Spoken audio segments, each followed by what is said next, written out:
ជំរាបសួរលោកគ្រូខ្ញុំឈ្មោះមាសរាវីចឹងថ្ងៃហ្នឹងខ្ញុំមកធ្វើការ present ទៅលើ topic របស់ខ្ញុំចំនួន4ដែលក្នុងនោះវារួមមានដូចជា backup server load balancing ហើយនិង failover cluster ហើយចុងក្រោយគេតាក់ទងជាមួយនឹងការ research ទៅលើ law language model អាហ្នឹងមួយតាក់ទងមួយការ research ទៅលើ AI អញ្ចឹងនៅក្នុងចំណុចទី1ហ្នឹងតាក់ទងជាមួយនឹង backup server អញ្ចឹង backup server ហ្នឹងមានន័យថាម៉េច backup server ហ្នឹងមានន័យថាយើង backup data ពី server មួយទៅដាក់នៅលើ server មួយទៀតដើម្បីអីដើម្បីការពារកុំឲ្យពេលដែល server យើងរងការវាយប្រហារផ្សេងៗទៅវាបាត់បង់ទិន្នន័យ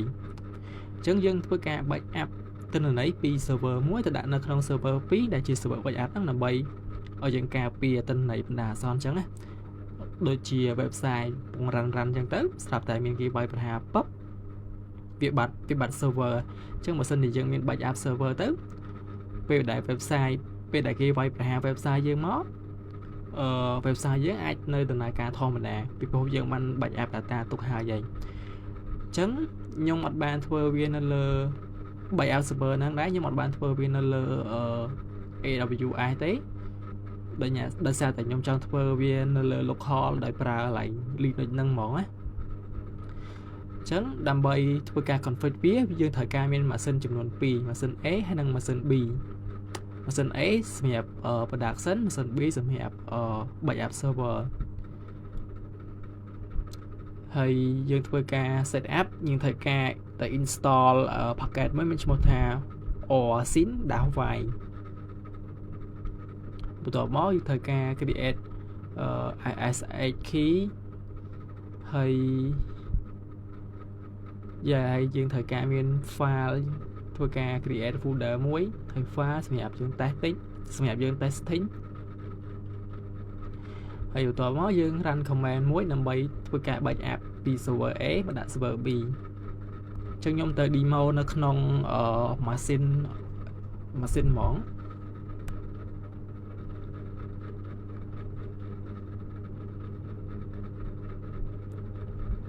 អញ្ចឹងនៅក្នុងម៉ាស៊ីនខាងឆ្វេងនេះវាជាម៉ាស៊ីនសម្រាប់យើង backup ចំណែកឯម៉ាស៊ីននៅខាងស្ដាំវាជាម៉ាស៊ីន production អញ្ចឹងខ្ញុំធ្វើការ LF file នេះដើម្បីឆែកមើល file ពេលដែលយើងឆែកមកវាមាន file ចំនួន5ដោយសារតែខ្ញុំបាន create វាដើម្បី testing ហើយឯង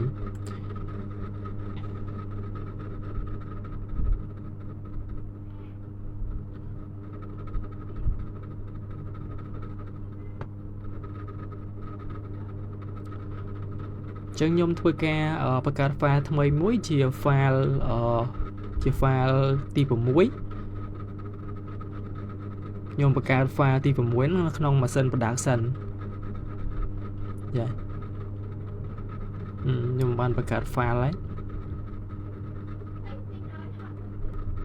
ចឹងបន្ទាប់មកទៀតខ្ញុំទៅ copy command មួយ copy command backup ហ្នឹងសម្រាប់ឲ្យយើងធ្វើការ backup data ពីក្នុងម៉ាស៊ីន production ហ្នឹងមកដាក់នៅក្នុងម៉ាស៊ីន backup របស់យើងដើម្បីឲ្យយើងធ្វើការ run command ហ្នឹងដែរយើងត្រូវការយក IP របស់ម៉ាស៊ីន A យកមកដាក់នៅក្នុងម៉ាស៊ីន B ដែលជាម៉ាស៊ីន backup ហ្នឹងជាមួយនឹង command line orsin-y ហ្នឹងអញ្ចឹងយើងចុចមកយើងត្រូវការ wipe password ចុចយើងធ្វើការ wipe password ឃើញអត់វាបាន alpha ទី6ហ្នឹងមកដាក់នៅក្នុងម៉ាស៊ីន B អញ្ចឹងខ្ញុំ ls វាមើលថាវាមកអត់ខ្ញុំទៅ copy command ls នេះ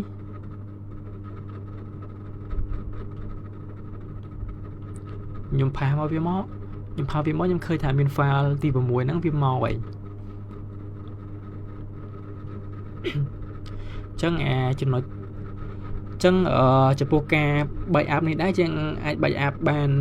ពីចំណុច ទី1យើងអាចប្រើ schedule ដើម្បីបាច់ app មានថាយើងកំណត់ time ណាយើងកំណត់ time ថាម៉ោង12យប់ឲ្យវាបាច់ app auto ឬក៏ម៉ោង9យប់ឲ្យវាបាច់ app auto ហើយមួយទៀតយើងប្រើ command ដើម្បីបាច់ app ដូចខ្ញុំធ្វើនេះដែរខ្ញុំប្រើ command ដើម្បីធ្វើការបាច់ app អញ្ចឹងមានន័យថាពេលដែលខ្ញុំ run command បានវាបាច់ app ពីម៉ាស៊ីន A ដាក់ក្នុងម៉ាស៊ីន B បើសិនជាខ្ញុំបាន run command ហ្នឹងទេ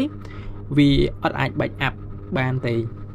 អញ្ចឹងចំណុចបាច់ app របស់ខ្ញុំវាមានតែប៉ុណ្្នឹងទេអញ្ចឹងយើងទៅដល់ចំណុចទី2វាទៅទៅជាមួយនឹង load balancing ហ្នឹងមានន័យម៉េចចំពោះ load balancing នេះដែរយើងសាកសម័យមើលបើសិនជា website យើងមាន user ចូលប្រើរាប់ពាន់រាប់លាននាក់ហើយបើសិនជាយើងអត់មាន load balancing ហ្នឹងសម្រាប់ pro ត្រង់វាទេវាមិន website ហ្នឹង down ណាពីព្រោះអី user គេប្រើច្រើនអ្នកហើយប្រើលោកគេប្រើក្នុងពេលតែមួយទៅវាមិនធ្វើឲ្យ website របស់យើងវាគាំងបាត់ហើយអញ្ចឹងដើម្បីធ្វើការ configure វាយើងត្រូវការ run command មួយចំនួនដូចជាយើងត្រូវការមាន LB server ដែល install នៅលើ local machine របស់យើងមានឈ្មោះថា packet របស់វាមានឈ្មោះថា have proxy davai អញ្ចឹងយើង config IP address មក config តាមអីដែលខ្ញុំបានបង្ហាញហ្នឹងសិនមកអញ្ចឹងខ្ញុំទៅបង្ហាញនៅក្នុងម៉ាស៊ីនម្ដងអញ្ចឹងដើម្បីធ្វើវាបានយើងត្រូវការមានម៉ាស៊ីនចំនួន3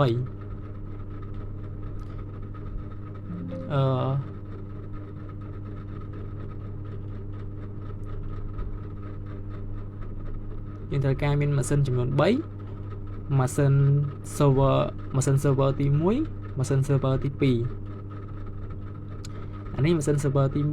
2អានេះម៉ាស៊ីន server ទី1ហ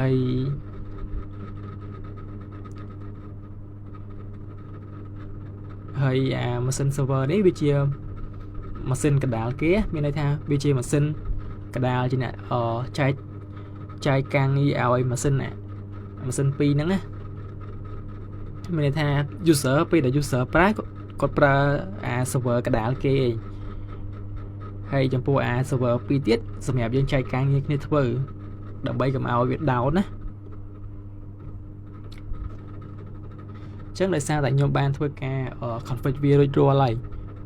បើសិនជាខ្ញុំ config វាពេល demo នេះវាអាចនឹងមានការ error អីវាយូរអញ្ចឹងខ្ញុំ config ឲ្យហើយខ្ញុំតេស្តយកហ្មងអញ្ចឹងខ្ញុំធ្វើការ copy អា IP របស់អាម៉ាស៊ីនកណ្ដាលហ្នឹងយកទៅដាក់នៅក្នុង browser របស់ខ្ញុំឃើញថាវាដែរវាចែក traffic គ្នាឃើញវាចែកការងារគ្នាធ្វើពេលដែលខ្ញុំ refresh មួយវារត់ទៅ server មួយ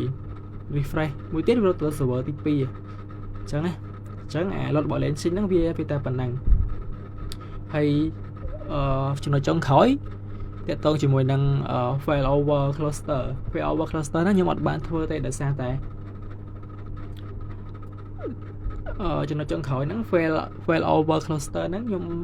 config វាអត់បានជោគជ័យទេហើយណាមួយទៅខ្ញុំរវល់លើការងារខ្ញុំផងខ្ញុំអត់បានធ្វើការ research បន្ថែមទៅលើវាអញ្ចឹងfailover cluster ហ្នឹងខ្ញុំ config អត់បានជោគជ័យទេអញ្ចឹងខ្ញុំអត់មានអីបង្ហាញទេហើយមួយទៀតចំណុចចុងក្រោយគេតើតងពីការ research ទៅលើ large language model ចំពោះ large language model នេះដែរខ្ញុំបានយកវាទៅធ្វើការ integrate ជាមួយនឹង database ហើយនឹង app របស់ខ្ញុំមានន័យថាខ្ញុំធ្វើវាពេលដែល user គាត់ធ្វើការ apply ចប់ទៅគាត់អាចចូលទៅធ្វើការ practice interview បានហើយ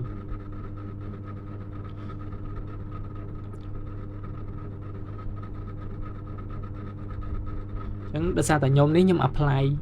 ការងារហើយអញ្ចឹងវា load ចេញមកឲ្យខ្ញុំអាចធ្វើការ practice interview បានណា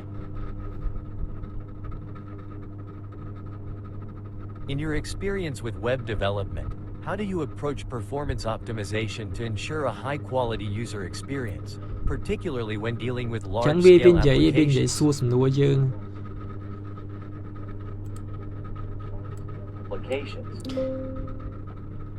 ចឹងយើងអាច answer ឆ្លើយសំណួរទៅលើវាទៅហើយវានឹងឲ្យ feedback មកយើងវិញ ថាយើងសម្ភារទៅបានលទ្ធផលប៉ុន្មានអីប៉ុន្មាន Here is your feedback. Score is ត្រូវឬ 0 ខុស out អី of ចឹង 10. ទៅអញ្ចឹងយើងអាចដឹងថាតើសមត្ថភាពយើងប៉ុន្មានអញ្ចឹងចំណុចរបស់ខ្ញុំទាំង4ហ្នឹងគឺមានតែប៉ុណ្ណឹងទេ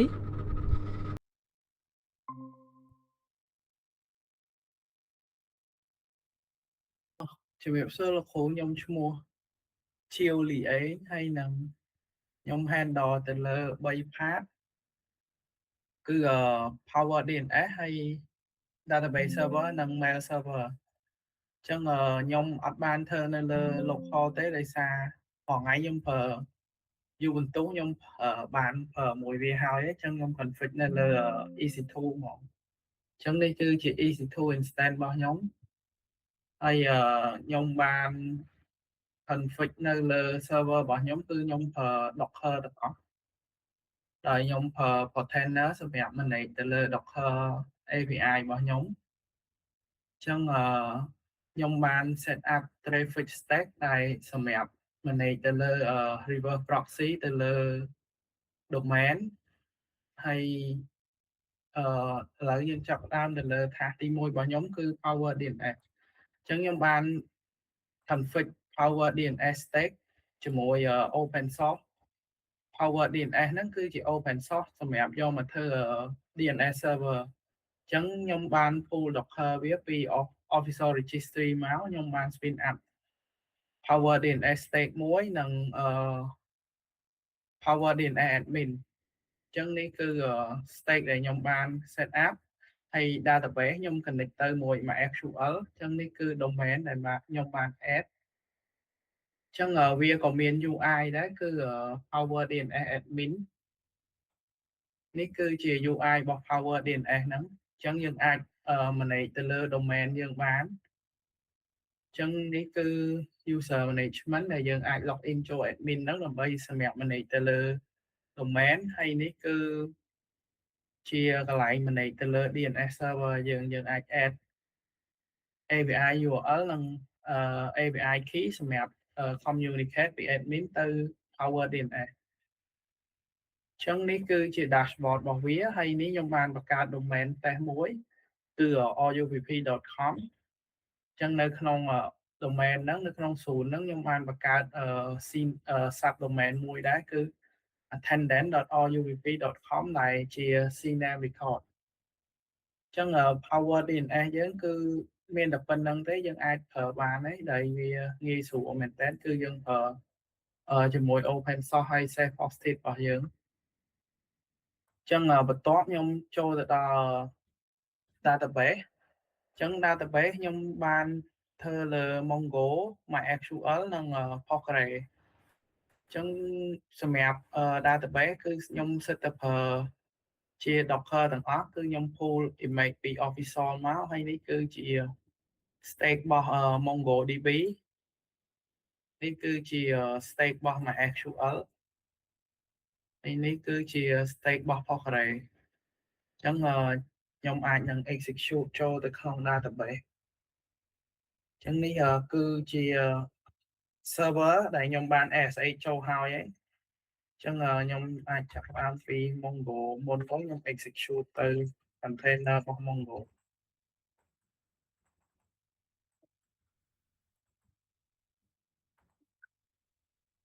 អញ្ចឹងយើង login ចូល user Mongo របស់យើងគឺ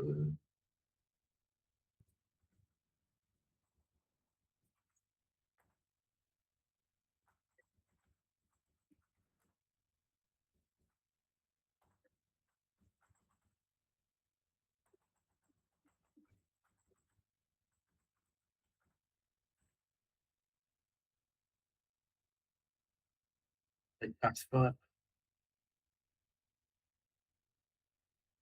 password sample អញ្ចឹងនេះគឺខ្ញុំ login ចូលហើយអញ្ចឹងយើងអាចមើល database បានគឺខ្ញុំមានបានបង្កើត database app user មួយដែរអញ្ចឹងយើងអាចចូលប្រើបាន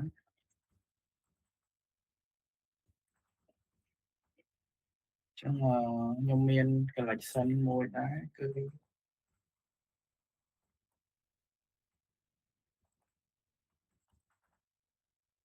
គឺមាន user អញ្ចឹងខ្ញុំបាន insert data ចូលខ្លះដែរយើងអាច select វាមកមើលបានអញ្ចឹងនេះគឺ data ដែលខ្ញុំបាន insert ចូលអញ្ចឹងMongoDB យើងអាចប្រើប្រាស់បានហើយ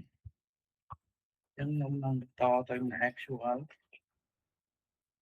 ខ្ញុំ execute ទៅ container របស់ MySQL យើងធ្វើការ login ចូលដូចគ្នា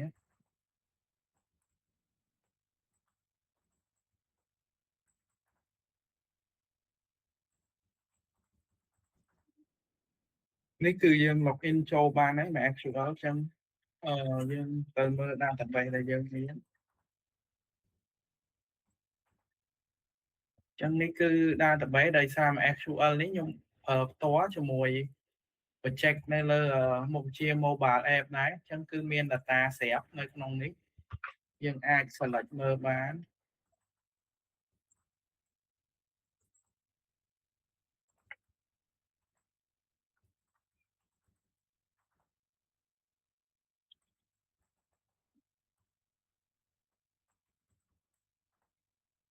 អញ្ចឹងនេះគឺជា table ដែលខ្ញុំមានគឺវារៀងច្រើនដែរ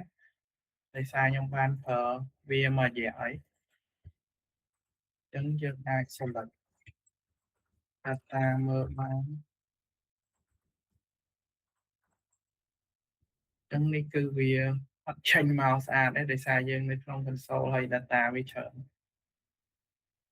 អញ្ចឹងមក SQL យើងចប់ហើយយើងអាចប្រើប្រាស់បាន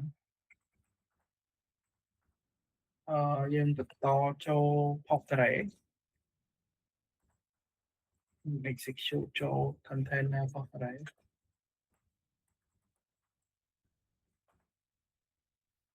ចឹង login ចូលបានដែរ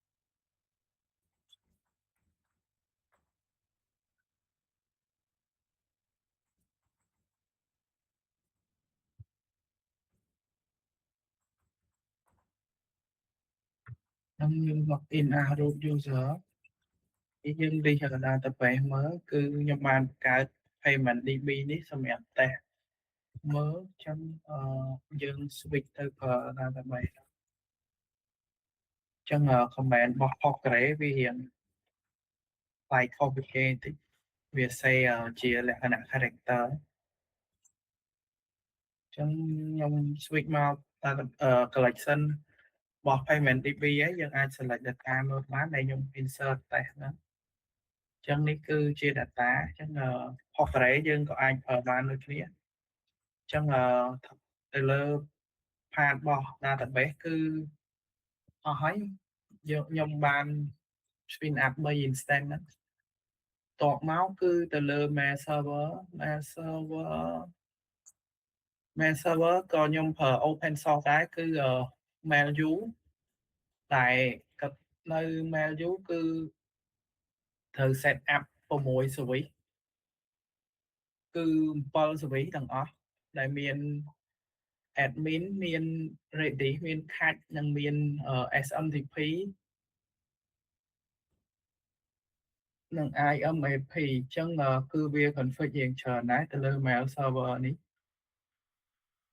ហើយជាក់ស្ដែង mail server នេះគឺមាន issue ដោយសារអីខ្ញុំអត់អាច send ឬ receive mail បានទេដោយសារនៅខាងsecurity របស់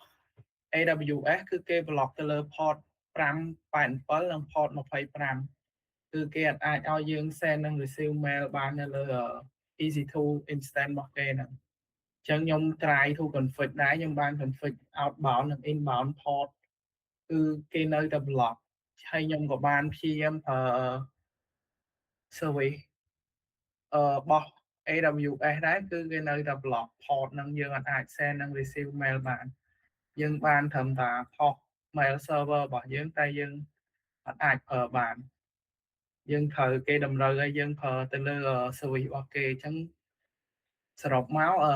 self hosted mail server នៅលើ EC2 ហ្នឹងគឺវាអត់អាចប្រើបានវាអត់ដើរទេដោយសារ security គេ block ទៅលើ port ហ្នឹងអញ្ចឹងសម្រាប់ point ខ្ញុំអស់ហើយខ្ញុំសួស្តីខ្ញុំខាន់តៃខ្ញុំធ្វើទៅលើពីរចំណុចគឺ web server ហើយនិង FTP server nhưng mà ban thua nơi lơ AWS tế cứ nhầm thua nơi lơ VMware thôi mà nè chẳng dừng cho một đo trong đợt thì mỗi cứ web server trong web server nó cứ bị xâm hẹp display website để dùng ăn và cao nó miền HTML CSS nè chẳng dừng display viên nó không web browser miền đột Chrome đột Microsoft Edge Firefox nè tam giác ở protocol HTTP hay nè HTTPS chẳng display bán lưu tra tại dừng đăng thà dừng score IP box machine để dừng ban và cao nè chẳng nhóm thua cái install setup hay là config hay ở hay chẳng là lớn nhóm còn là thua cái demo chú chẳng lớn chỉ từ 4 nhưng nhóm xưa IP address bảo vệ chẳng IP address bảo cứ mà rồi cao phí mà rồi hộp bấy phí sai phém mà rồi sai vào mũi chẳng nằm bay thua cái display website bảo dương cho từ không browser bán lúc này dương ban score IP address bảo vệ chắc IP address bảo vệ cứ phần này chẳng nhưng bạn bạc file muối đây mình mua thay index.html chắc nhưng cho được phơi ca mơ file nữa kết quá www html nâng index.html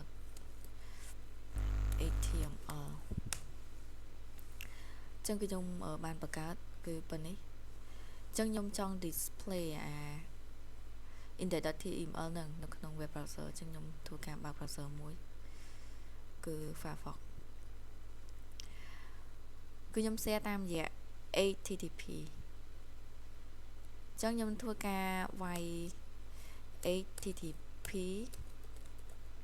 tập máu lục khá bỏ nhóm cứ rồi cao phí rồi hộn bấy phí sai phém rồi sai vào mùi ok chẳng nè website của nhóm để nhóm ban và cao nữa quyền để đọc tìm ở nữa chẳng vì display nó không web browser này chẳng cái demo bỏ nhóm cứ web browser nó cứ đo tìm chọn chân dương cho mà đo cho nó TP cho nó TP cứ FTP server FTP server nè FTP server chẳng FTP server nó kịp phở xâm hẹp ấy FTP server nó cứ xâm hẹp upload download file việc client nâng server via thua ca index file nâng tam rồi dạng FTP chẳng nhóm thua ca install FTP setup ấy hai ở hay là nó nhóm cho thua ca demo VM đòn chẳng nhóm ban bậc cao FTP user muối hay nhóm ban bậc cao password hay nâng IP bảo vệ trên thua ca số FTP user chẳng nhóm thua ca mơ tờ lờ IP bảo vệ cứ một rồi cao phí một rồi không bấy phí sai phém một rồi sai vào mùi chẳng nhóm thua ca share folder nó cứ nơi không real machine bảo nhóm chẳng nhóm cho PC bảo nhóm nâng máu và tọa máu nhóm thua ca vài FTP hay tọa máu nhóm thua ca vài IP address bảo vệ rồi cao phí rồi học bấy pi sai phém rồi sai vào mùi nâng chẳng viên nâng thua ca đòn tiếp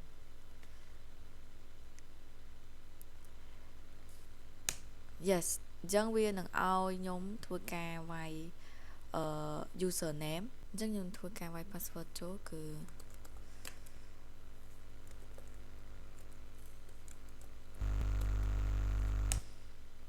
ok chẳng file nó cứ nhóm ai thua ca delete ban ấy bàn I just want to delete chắc nhóm ở cho mà đo viêm về như vậy nhưng thua ca vào cao folder mùi nó không cho không root rồi chứ thua ca vài password tích dẫn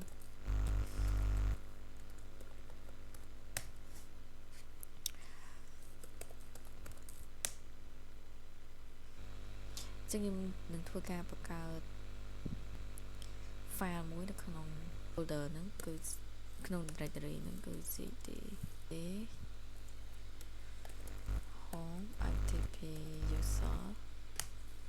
អូខេចឹងធ្វើការបង្កើត folder មួយ touch touch test.txt អូខេអញ្ចឹងខ្ញុំធ្វើវាគឺ sudo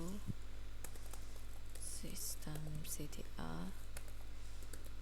restart vs ftpd គេចឹងខ្ញុំចូលធ្វើការមើលទៅលើ refresh អូខេអញ្ចឹងfile text ដែលខ្ញុំបានបង្កើតមិញហ្នឹងគឺវាបានចូលនៅក្នុងFTP របស់ machine របស់ខ្ញុំគឺឃើញហើយអញ្ចឹងការ demo របស់ខ្ញុំគឺជោគជ័យអញ្ចឹងមានន័យថា FTP server របស់ខ្ញុំគឺមកដល់ទីបញ្ចប់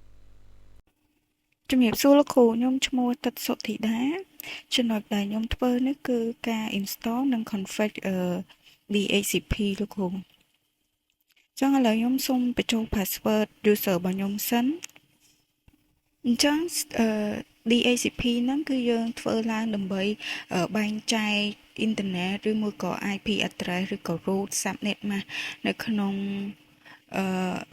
VMware របស់យើងហ្នឹងទៅតាមប្រភេទនីមួយៗដើម្បីងាយស្រួលក្នុងការ config វាលោកគ្រូចឹងខ្ញុំប្រើ command sudo សម្រាប់ install DHCP ហ្នឹង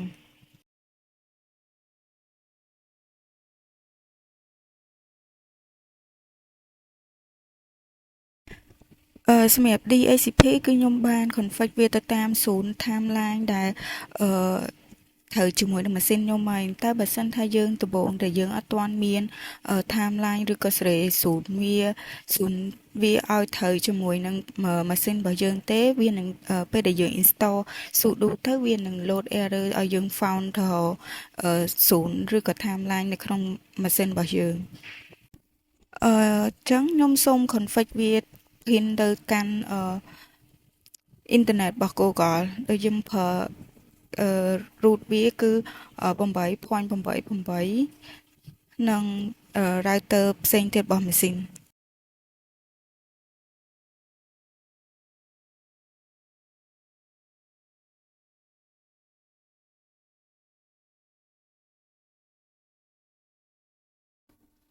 ពេលដែលយើង install វាបានហើយវានឹងចេញទម្រង់បែបហ្នឹងអញ្ចឹងយើងអាចឆែកទៅលើ root subnet mask ហើយនឹង switch វាថាយើងអាចប្រើប្រាស់បានហើយអញ្ចឹងជួយបន្ទាប់ទៀតខ្ញុំធ្វើការ config វា pin ទៅលើអ៊ីនធឺណិតឬក៏ដាក់ root ឬក៏ IP address សម្រាប់ម៉ាស៊ីនមួយទៀតដើម្បីឲ្យវាភាន់ចែកអ៊ីនធឺណិតគ្នា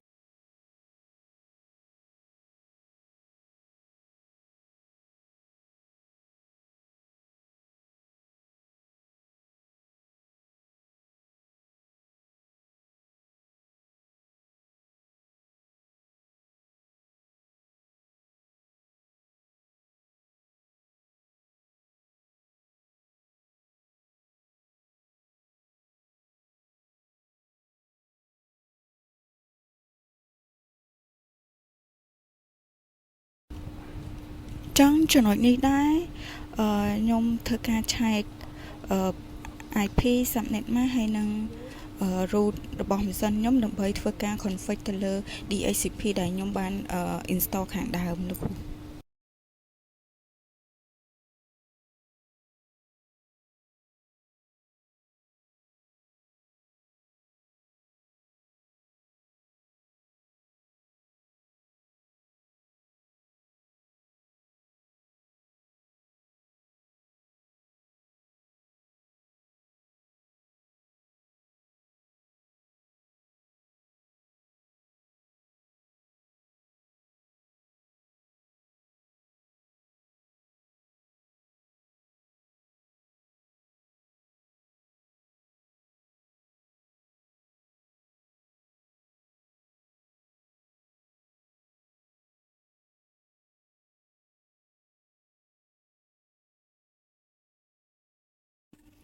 ថងចំណុចនេះដែរខ្ញុំព្យាយាម config វាដើម្បី point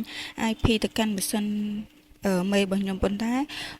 វា found អត់បានដោយសារថា comment ខ្ញុំ install វាបានតែDHCP នៅ comment ផ្សេងទៀតដែលមិត្តភ័ក្ដិខ្ញុំធ្វើអញ្ចឹងវាអត់មាន